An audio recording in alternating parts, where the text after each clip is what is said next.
Hello বন্ধুরা, আমাদের চ্যানেলে সবাইকে স্বাগত। আজকে আমি বেগুনের একটা আইটেম বানাতে আছি, দই বেগুন।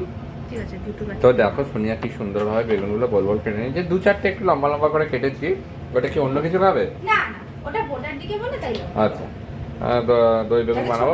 দেখো নুন হলুদ আর সর্ষের তেল দিয়ে আমরা আগে একটু ম্যারিনেশন করে নেব। নুন দিয়ে দাও, এটা দিয়ে দাও, একসাথেই মেখে নাও না, সুবিধা হবে। নুন হলুদ সর্ষের তেল, হ্যাঁ নুন দাও, আর একটু লাগবে, একটু ব্যাস ব্যাস না। নুন, একটা গোটা বেগুন আছে এখানে, দুটো বেগুন আছে, আচ্ছা অনেকগুলোই আছে। হলুদ 1.5 চামচ মতন, নুন 2 চামচ মতন হলুদ, আর সামান্য একটু সর্ষের তেল দিয়ে আমি একটা ম্যারিনেশন করে রাখবো। একটুখানি ম্যারিনেশন করে তারপর ভাজতে শুরু করবো। এই চলে গেলো সর্ষের তেল। এবার এটাকে আমরা ভালো করে মেখে নেব। বন্ধুরা, বেগুন ভাজার তেল আমাদের হয়ে গেছে। এবার কি করব, এটা আমরা ভেজে নেব। ভেজে নিয়ে বেগুন ভাজাটা যেটুখানি ভাজার জন্য দিয়েছি, বাকি তেল কিন্তু আমরা তুলে রাখবো। তেল খাওয়া স্বাস্থ্যের পক্ষে ভালো না। চলো, তেল আমাদের গরম হয়ে গেছে। আমরা এবার বেগুন ভাজার জন্য একটা করে বেগুন ছেড়ে দেবো। 5টা করে মোটামুটি একটা লটে ছাড়া যাবে। তো চলো বেগুন ছেড়ে দেওয়া যাক। বন্ধুরা, এক এক করে চলে গেল আমাদের বেগুন। আমরা লম্বাগুলো সরিয়েই রাখলাম, ওগুলো পরে আমরা ভাজা খেয়ে নেব। তো আমরা গোল গোল যেগুলো কাটা হয়েছে ওগুলোই দিলাম। তো চলো, এই বেগুনটা যতক্ষণ ভাজা হচ্ছে, একটু স্লো আছে ভাজবো, ততক্ষণ আমরা অন্য কাজটা এগিয়ে রাখি। পোস্ত ভেজানো আছে, পোস্ত একটু বাড়তে হবে। এটা আমরা বেশি ঝাল দেবো না, 3টে মতন কাঁচা লঙ্কা আমরা দিয়ে রাখবো। এটা পরে এটা বাজবো, এটা একটু ভিজে যাক।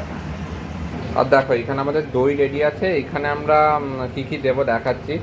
জিরে গুঁড়ো, ধনে গুঁড়ো আর কাশ্মীরি মির্চ দিয়ে এটা আমরা কি করব, তোমাদের বেগুনে তো হলুদ দেওয়াই আছে, হলুদ তো লাগবে না।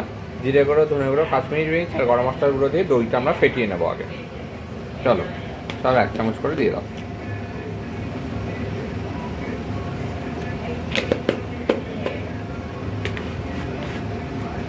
জিরে গুঁড়ো চলে গেল, এই যাচ্ছে ধনে গুঁড়ো, জিরে গুঁড়ো, ধনে গুঁড়ো, কাশ্মীরি মির্চ আর গরম মশলার গুঁড়ো। গরম মশলার গুঁড়ো চলে গেল। এবার এটাকে আমরা ফেটিয়ে নেবো। ফেটিয়ে নিয়ে আমরা কাজটা এগিয়ে রাখি, পোস্তটাও বেটে নিয়ে চলো ফিরে আসছি। এটাকে ভালো করে ফেটাবো যাতে একটু লাম্প না থাকে। সোনিয়া খুব ভালোভাবে ফেটিয়ে নিচ্ছে। চলো আমরা পোস্তটা বেটে ফিরে আসি। বন্ধুরা, অনেক তেল ছেড়েছে বেগুনটা। এবার আমরা বেগুনে নরম হয়ে গেছে, অন্য সাইডটা এবার আমরা উল্টে দেবো। একটুখানি লাল লাল করে, হালকা হালকা লাল লাল করে ভেজে নেবো। আমাদের বাকিগুলো সব রেডি হয়ে গেছে, শুধু বেগুনটার জন্য আমরা ওয়েট করতে হবে। সোনিয়া দেখো এবার সবকটা ঘুরিয়ে দেবে। দেখো হালকা হালকা লাল লাল হয়ে গেছে। চলো আমরা ওই দিকটা করে ফিরে আসছি। দেখো বন্ধুরা, আমরা ঠিক এরকম লাল লাল করে ভেজে নিয়েছি, টেস্টটা ভালো হবে। তো দেখো এবার আমরা তুলতে চলেছি সব বেগুনগুলো। খুব ভালো বেগুন, প্রচুর তেল বেরিয়েছে, প্রচুর তেল আমাদের কমাতে হবে। তো চলো, বেগুন আমাদের ভাজা হয়ে গেছে, তারপর তেল কমিয়ে আমরা নেক্সট স্টেপটা তোমাদের দেখাচ্ছি। দেখো বন্ধুরা, কতটা তেল আমরা কমিয়েছি, সামান্য তেল আমরা রেখে দিচ্ছি। এবার বাকি মশলা পাতিগুলো মেশাবো, মিশিয়ে আমরা তারপর বেগুনটা মেশাবো। চলো, পোস্ত এটা মিশিয়ে দাও সোনিয়া। রেডি আছে পোস্তটা। পোস্তর আগে ওইটা মেশাবো, আগে মশলাটা মেশাবো, তারপর পোস্তটা মেশাবো। দেখো আমাদের দই চলে যাচ্ছে, এরকম কি কালার হয়েছে। দইয়ের এটা চলে গেল, আরও ভালো করে একটু দিয়ে দেবো। সাবধানতা অবলম্বন করে একটু ঠিকছে। পুরো দইয়ের যেটা বানিয়ে রেখেছিলাম সেটা আমাদের চলে গেছে পুরোটাই, কিছু কালার ছেড়ে দিচ্ছে। এবার আমরা মিশিয়ে দিলাম এরপরে পোস্তটা। চলো, পোস্তটা একটু মিশিয়ে নিয়ে আর একটুখানি কাঁচা গন্ধটা চলে গেলেই হালকা আমরা এটা একটু নুন চিনি মিশিয়ে আমরা বেগুনটা ছেড়ে দেবো। দেখো বন্ধুরা, আমাদের পোস্ত ঘন হয়ে গেছে। চলো এবার আমরা নুন চিনিটা মেশে আমরা মেশাবো। এখানে যেহেতু বেগুনে নুন আছে, তো 1/2 চামচ নুন আমরা সামান্য মেশালাম, আর দেবো 1/2 চামচ চিনি। তারপর আমরা ছাপবো বেগুন। চলো, এটা হালকা একটু মিশিয়ে নিয়ে এবার আমরা ছেড়ে দেবো বেগুনটা। বন্ধুরা, পোস্ত আমাদের পুরো ঘন হয়ে গেছে। এবার চলে যাচ্ছে আমাদের এর ভেতরে বেগুনগুলো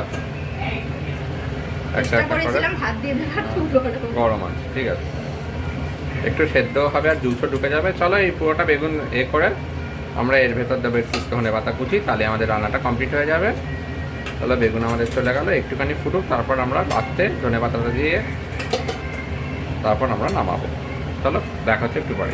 বন্ধুরা, আমাদের দই বেগুনের সব ফুটতে শুরু করেছে। এবার আমরা ধনেপাতাটা দেবো এর উপর, নিয়ে 2 মিনিট রেখে আমরা নামিয়ে নেবো, প্লেটিং করবো। তারপর দেখো সুন্দরভাবে সোনিয়া ধনেপাতাটা দিয়ে দিচ্ছে। চলো, ধনেপাতা আমাদের চলে গেল। এবার এটা একটু ফুটুক, 2 মিনিট পরে আমরা ফিরে আসছি। আর নামাবার আগে অবশ্যই নুন চিনি আমরা চেক করে নেবো, তোমাদের প্রত্যেকবারই বলেছি তোমরাও করে নেবে যারা যারা রান্না করবে। ঠিক আছে, চলো আমরা ফিরে আসছি একটু পরেই। দেখো বন্ধুরা, ঠিক 2 মিনিট পরে আমরা ফিরে এলাম। নুন চিনি আমরা চেক করে নিয়েছি, একদম ঠিক আছে। দেখো ঘন হয়ে গেছে ঝোল। এবার আমরা করবো প্লেটিং। চলো গ্যাস বন্ধ করে দাও। এবার সোনিয়া দেখো এটাকে তুলছে। বাসন আমাদের রেডি, যে বাসনে ভাজলাম, 10টা বাসন করে লাভ নেই, সেখানেই রাখবো। তো দেখো তোমাদের খুব সহজ পদ্ধতিতে আমি দেখালাম দই বেগুন করা। সামান্য একটু পোস্ত লাগে, খুব এক্সট্রাঅর্ডিনারি রান্না না, যা যা দিয়েছি সবাই সবার বাড়িতে থাকে। এই রান্নাটা তোমরা করো, ওদের সবার খুবই ভালো লাগবে আশা করি। আরও ইচ্ছা করলে আরও ঘন করতে পারো, ওরা রুটি দিয়ে খাবে। একটুখানি আমি রাখলাম, এটা টেনে যাবে। তাহলে এরকমভাবেই করে নেবে তোমরা দই বেগুন। আশা করি একটা খুব সুন্দর জিনিস তোমাদের শেখাতে পারলাম। চলো তোমরা খুব ভালো থেকো, সাবধানে থেকো। আমাদের চ্যানেল ভালো লাগলে লাইক কমেন্ট সাবস্ক্রাইব করো। আমরা ফিরে আসবো আবার কোনো নতুন কোনো রান্না নিয়ে। এখনকার মতন টাটা, বাই বাই, সবাই খুব খুব ভালো থেকো।